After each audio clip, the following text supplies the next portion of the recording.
Chapter 8, Mr. Kermit. When breakfast is mustard on toast, that's a sure sign that it's time to go back to the grocery store. It means I've run out of butter and cream, cheese and jam. It means I've run out of butter and cream cheese and jam, and I'm digging into the condiment packs left over from my last McDonald's run. Come to think of it, this is my last slice of bread too, and still doesn't begin to describe it. The apartment is a dump.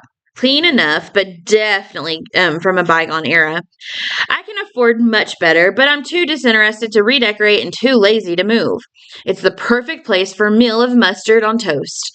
The breakfast of the disinterested and lazy. Not for the first time, I picture Fiona's house with its picket fence and oh so green lawn. It's more vivid now, since I can imagine Emma growing up there, playing on the swings, riding her tricycle on the driveway, and playing with her first lizard. I don't want to think about her last lizard, thanks to the Unteachables. God only knows what happened to Vladimir. He's probably trapped in the walls of the school somewhere, starving to death. If he made it out of the building, he's roadkill for sure. Eventually, I go down to the cocoa nerd and started in a cloud of burnt oil. I'm actually calling it that thanks to Parker. For some reason, I can't get it out of my head. Something else to lay at the feet of the Unteachables. June has never looked farther away. I'm not even a third of the way to school when the billboard looms up. Come see the largest inventory of new and used vehicles in the Tri-County area.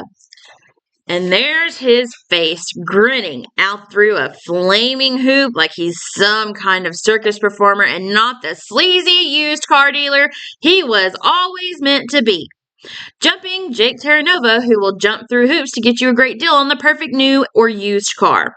Even though I pass this billboard every day, it's always somehow a blow to see him up there. He doesn't look much different than he did as a 7th grader, always grinning like he's got it all figured out. And he's still selling cars and SUVs now instead of stolen copies of the National Aptitude Test. He's good at it, too. Terranova Motors is the third largest auto dealership in the state. That's quite an accomplishment. Jumping Jake has come a long way since 7th grade, when his biggest accomplishment was ruining his teacher's life. No, I remind myself Dr. Thaddeus did that. Sure, the cheating thing was an ugly scandal, but it's not as if I was in on the scam. All I was guilty of was trusting my students and believing that their best in the nation test score was an honest achievement.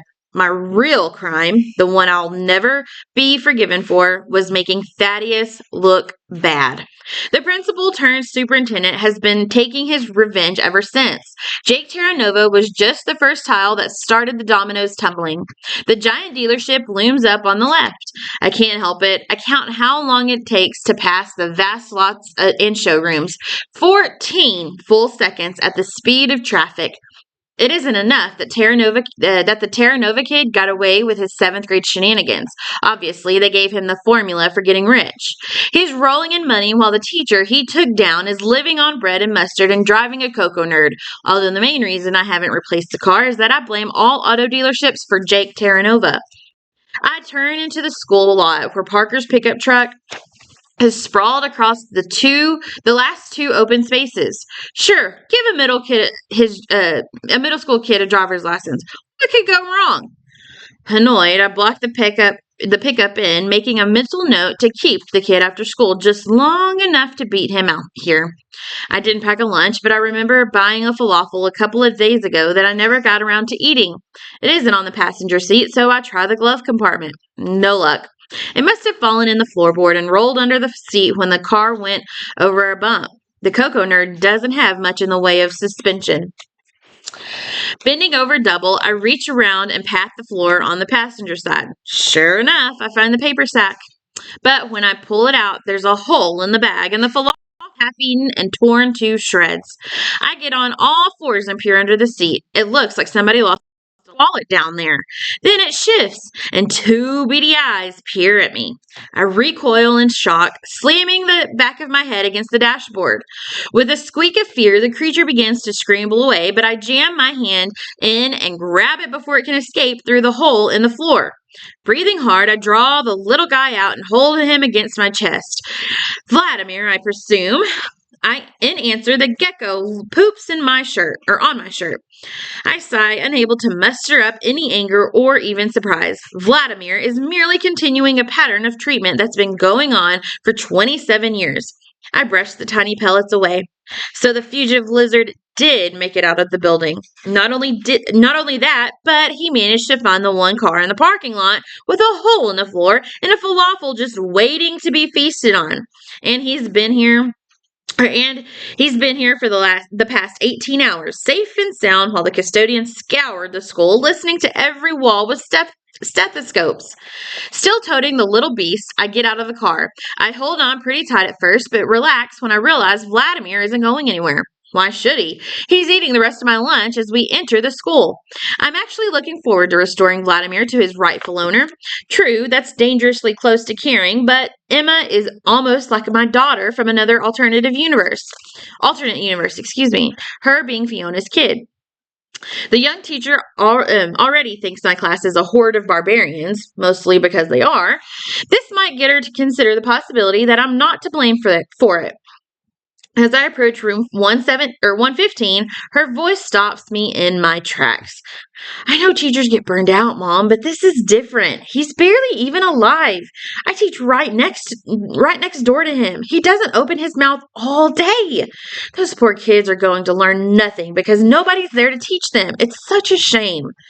I back up a step. She's stalking around the room, updating her bulletin boards with gold stars, holding her phone to her ear with one hunched shoulder. What she's saying hurts all the more because of who she's saying it to. A surge of resentment. What does Emma Fountain know about being burned out? She's barely older than the students. She thinks giving middle schoolers gold stars and class pets and lecturing them about being bucket fillers is education.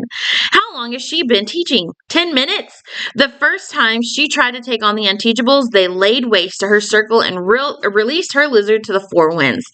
But Fiona is never going to hear that side of the story. Emma adjusts a drooping nostril on Harvey the Hall Pass Hippo. Okay, fine. He used to be a great teacher once. It's now that counts. Honestly, I can't believe you were actually engaged to that. I tense up, giving the gecko a squeeze.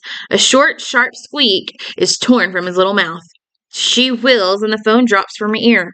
Vladimir! She grabs the lost pet from my arms and rains kisses down on his scaly head. Where did you find him? Around, I say stiffly. I'm not in the mood for a conversation about the hole in the back of my car. She's red in the face now. How long have you been standing there, Mr. Kermit? I'm tempted to say long enough for something else to make her feel bad, because she, of all people, should know that wasn't a very bucket-filling conversation. But I hold my tongue. This used to be my favorite part of the day, when the students haven't come yet to ruin it. It's usually downhill from there. My dramatic exit is spoiled by a small mustard burp as breakfast climbs a little higher up in the back of my throat.